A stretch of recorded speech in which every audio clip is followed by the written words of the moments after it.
大丈夫です。はい。そ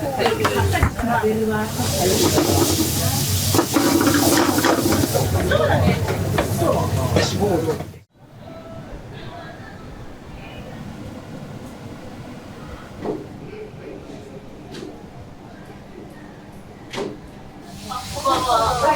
いらっしゃいませ。どこ座ろうかな。一旦こっちいい？そうだね。すぐ来るかな。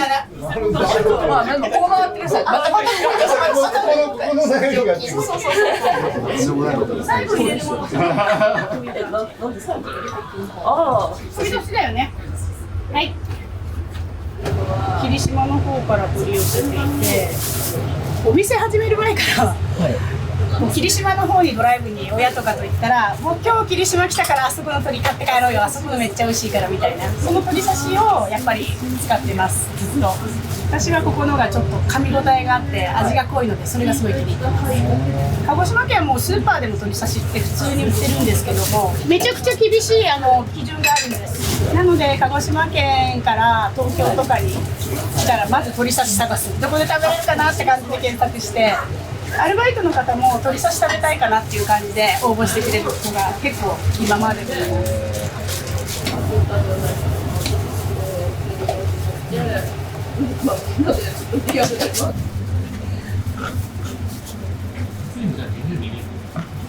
2020年。はい、じゃあ涼介さんできたよ。お。3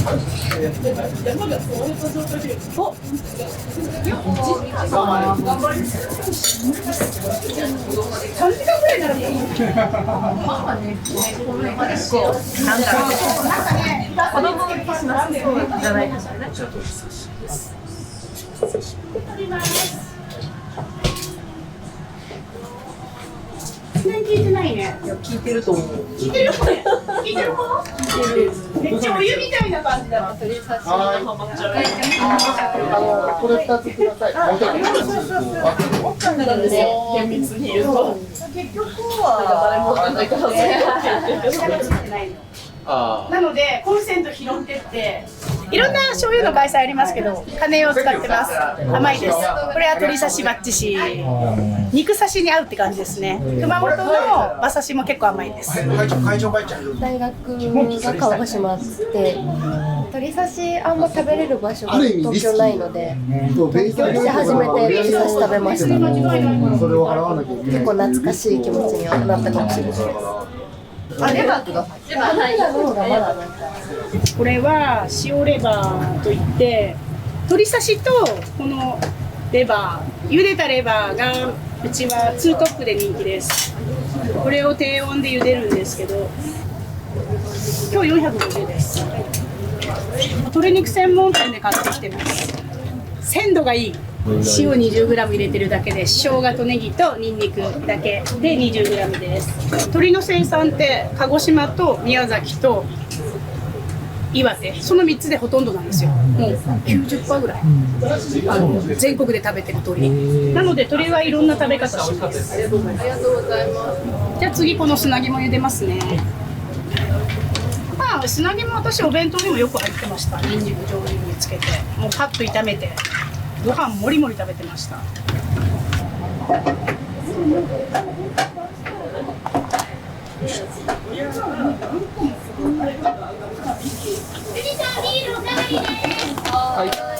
い、レバーお待ちどうさま。はい、どうぞ。一回下げていいですか。はい。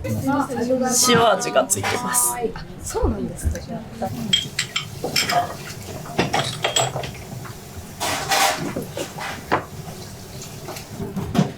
ゃあ。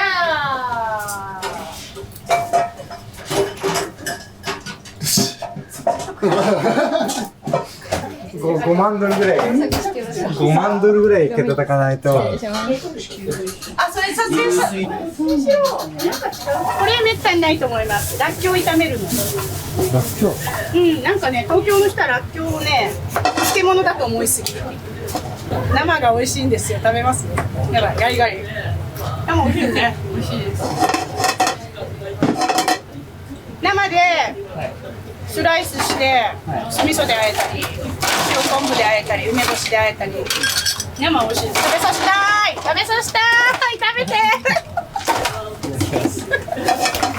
エシャレットみたいな感じで、これ天ぷらとか炒めるとちょっと今度はとろっとした塩振ってるだけでも何の味でもなるんで、ち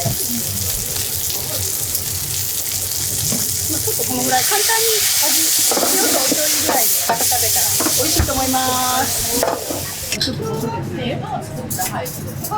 休みがあった自分たちに海外から鹿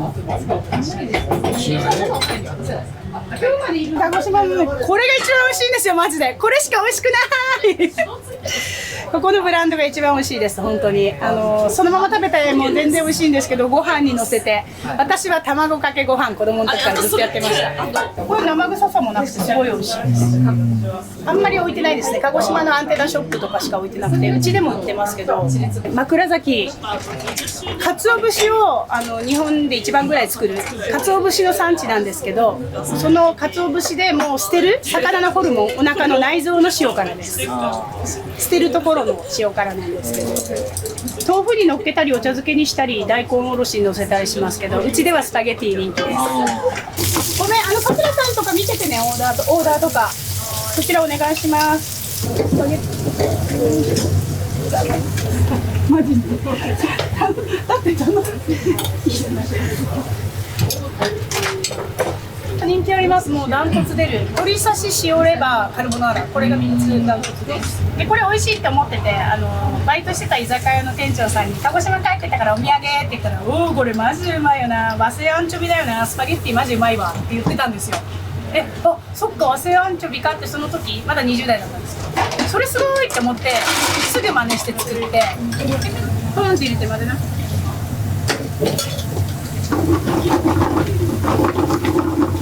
アプリ少ない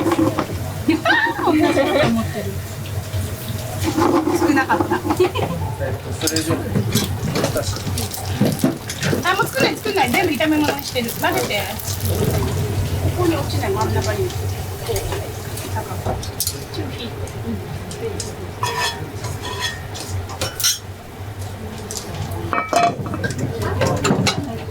そうなんだ。東京も意識してますもんね。揃えるところの。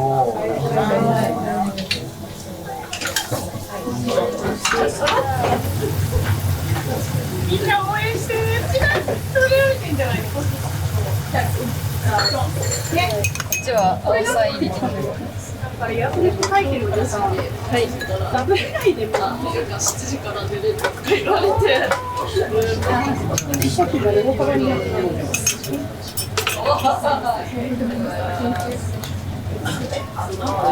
風飾ると楽しくなります。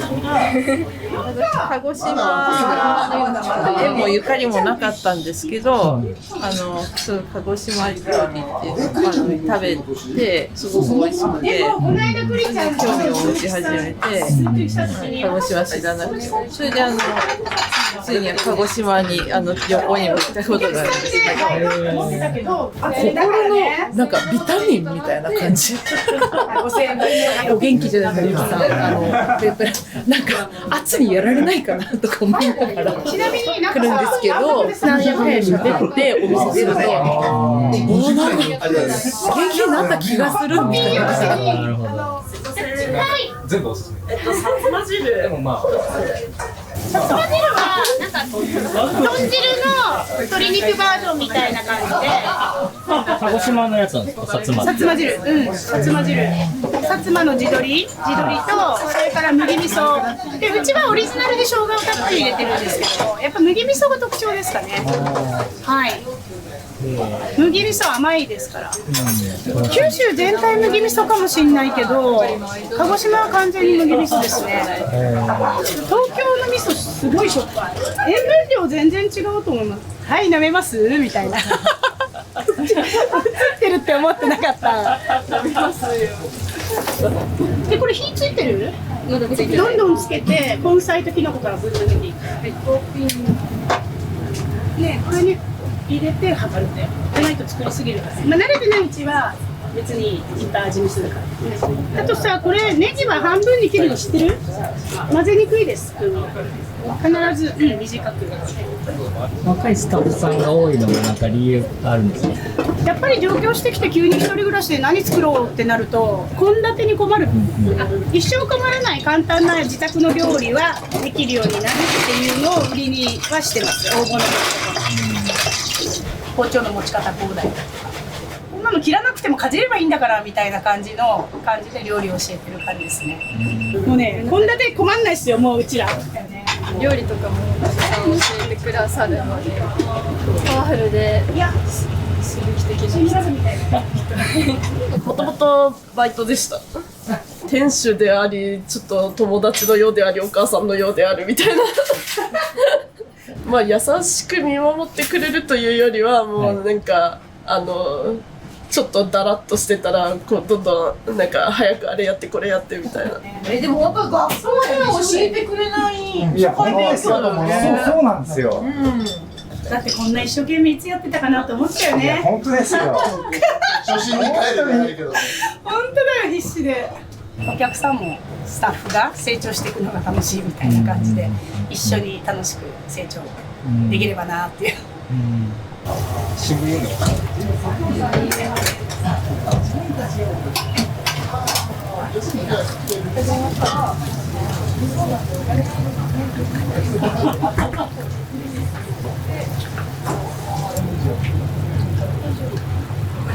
い、いらっしゃいませ。お待ちしてました。いらっしゃいませ。これちょっと同じやつにしちゃおう。揃えちゃおう。せっかくだから。鹿児島出身なんですか？薩摩町っていうはい。熊本の方ですかね。地図でいうと左上の山の中に。ここの料理の方が多分美味しいと思う。なんだろうな。でも鹿児島では日常だったんですけど、鶏の刺身を食べるってもう普通にスーパーで売ってて買ってきて食べるっていうのが当たり前だったんですけど、こっちじゃなかなか食べれなくて、やっぱ鮮度良くないと美味しくないしっていうので。鹿児島料理ってなかなかなんか豚煮たやつとか、そういうイメージだったんですけど、いやいや違いますよっていう感じで、私はある意味ちょっと鹿児島料理ってこんなのあるのこんなのあるのっていうのを知りました。ちえちゃんがシナモンなんだよね。だからちえちゃん。あおさはね、今は、指宿。その前は黄色とかぬくみで買ってたんですけど、海から温泉がちょろちょろって湧いてるところとかあると、ちょっととろみがあったりして。スーパーで買ったりするとこうバサバサパサパサしてるのが、それがなくてちょっととろみがあったり美味しかったりします。あ、すいませ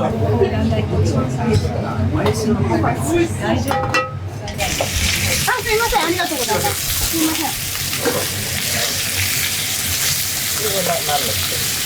豚骨っていう鹿児島の豚の角煮です。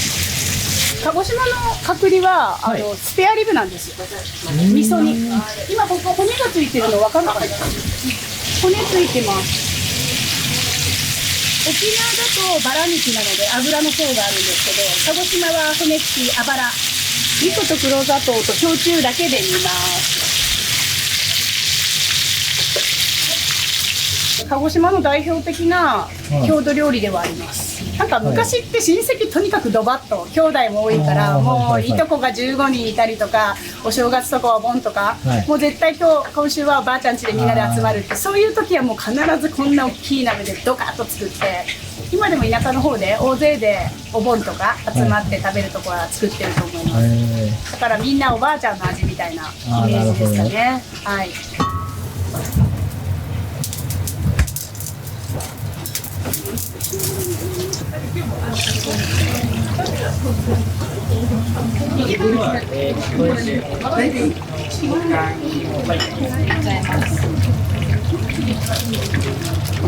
もうちょっとかな。なんかね、チョコレートっぽくなるぐらいまでっていう風にみんなで言ってます。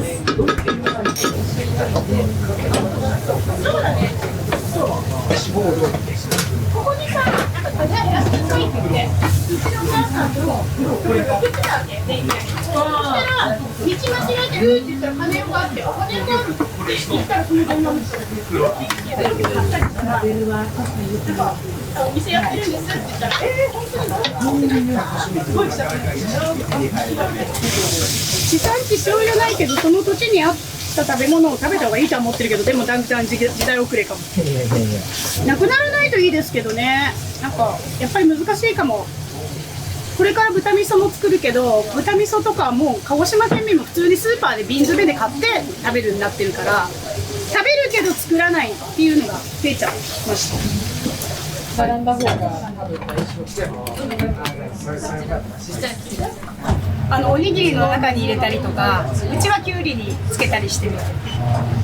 常備味噌、豚味噌はうちの母のレシピですね。ちなみにこれ私味噌作った。この間作りました。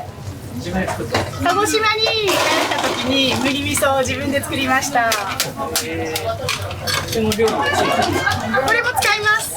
でこれマチルダ読めます？これ私の姪っ子の赤ちゃんの名前つけたの、お味噌の名前に。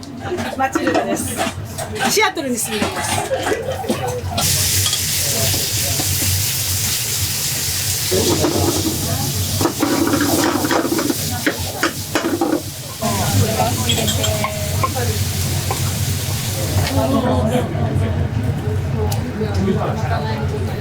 じゃあそこで一回混ぜる。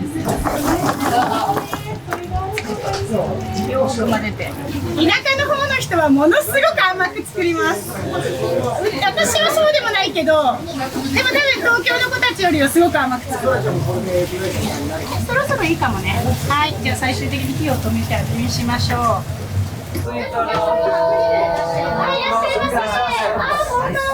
よろしく、鹿児島の方でこの間初めていらしたんですけど、中学一緒でした。すごい。世界狭い。そんなことあるんだ。後輩。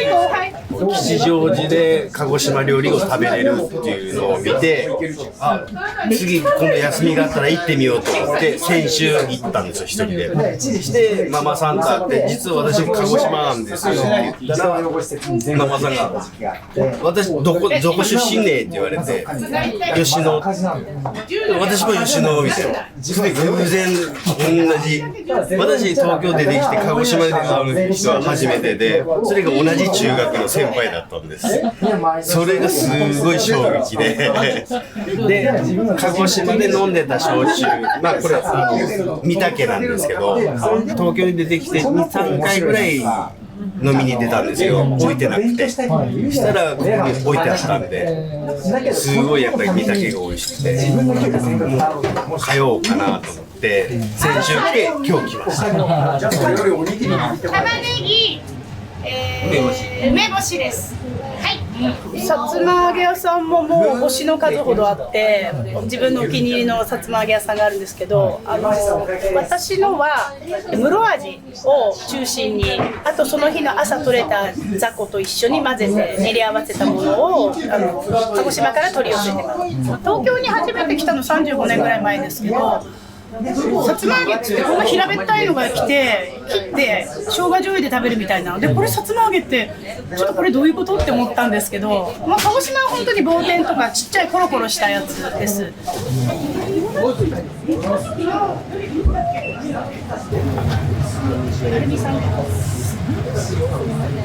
OK、思い出した。ことは思い出した。はい。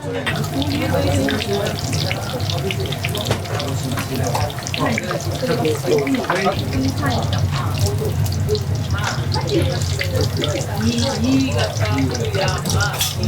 えばなんだけど、さつま揚げ鹿児島県民は言わないです。つけ揚げ。なんか油につけてあげるみたいな感じで、つけ揚げって言うんですよ。つっき揚げとか。さつま揚げが東京に来た時に薩摩から来たからさつま揚げ。私たちはさつま揚げって言わないです。つけ揚げ。甘いものがなかった時代にやっぱり甘いものがごちそうっていうのがあるし、甘いものって多分脳が覚醒するような気がするので、みかんの皮とごまと鷹の爪、酸味です。これはなんかもう50年ぐらい前に薩摩町っていうところで町おこし、村おこしみたいな感じで作って、それがもう今ずっとつながってて、少しそれで地元でちょっと赤めなんです。それこそ穴栗大ですか。鹿児島県民が東京に来て食べたいのにないなって探してるお菓子、みんなが大好きなお菓子、豆菓子ですよ。真ん中にピーナッツが入ってて、鹿児島ピーナッツも産地です。かなり。そうなんです。はい。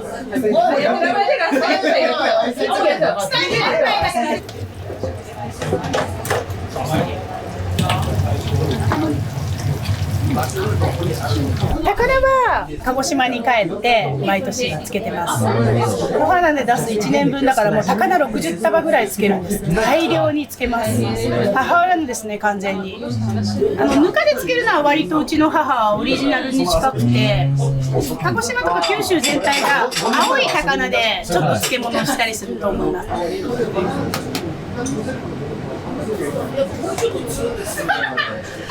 そうなんですかね。そうなんかね。全然知らなかった。そうなんですよ。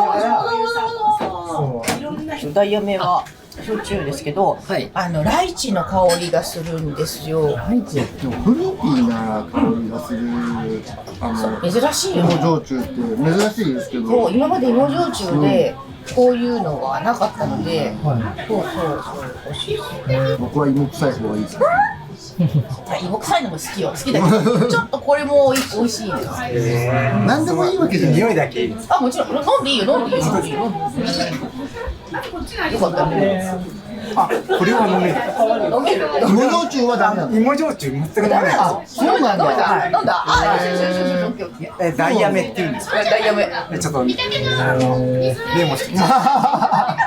ドリンク頼んでもいい？飲むかな？これ黒いさ、水割り。大口のお酒です。芋臭いんですけど、でも後味すっきりみたいな感じですね。地元の人たちってみんな地元の焼酎しか飲まない。だから大口の人は大口の焼酎の近い地域の焼酎に多分味が慣れてる、舌が慣れてる。ありがとうございます。注文したものは食べましょうね。ルリカケス、これはね、黒糖なんですよ。サトウキビ。ちなみにルリカケスって鹿児島の県庁です。あ、そうなんです。県の鳥。みんなルリカケスは知ってるんですよ。なるほど。いただきますんで。じゃあね。ありがとうございます。はい、気をつけて降りてください。ありがとうございます。じゃあまた。はい。ありがとうございました。気をつけて。ここをすぐ閉めないとバイバイバイバイでって落ちちゃうんですよ。あ、危ないですね。だから閉めます。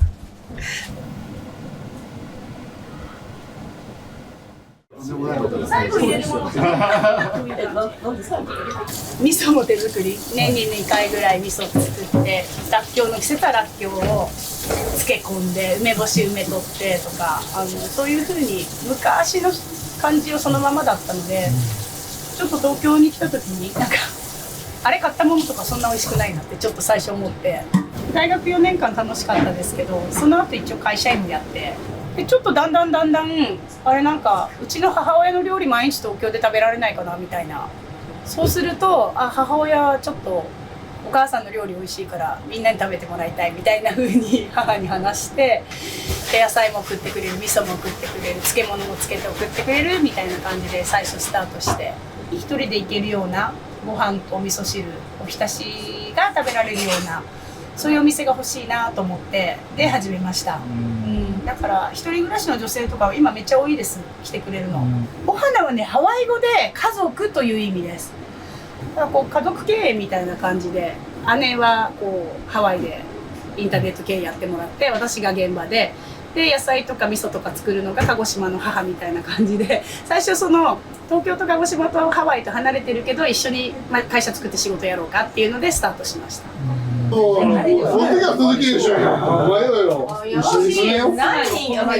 客さんの子供です。あ、そうなんですか。本当に3月まで2年勤めてた子も私の大学の友達夫婦の息子2年いた。だから小学校の時からご飯食べに来てたんですよ。いずれあれじゃないですか、今度は孫が来るみたいです。いや本当そうだよね。あんたの子供雇ってあげるよ。いいの？いいよ。20周年のパーティーをしたんです。130何人でやりました。やりました。その時に入り口のところでお迎えしたのがこの爆笑した店主の等身大パネル。一人じゃ賄えなかったから。ただ今この小さいお店ではうざすぎるんで、私一人で普段は畳んでおります。20周年、次は30周年で騒ぎますね。はい。まあいろんな人のおかげで店は続けられますね。もうね、ラブでございます。それで鹿児島今度行ってみたいなって思ってもらえれば一番かなって思って。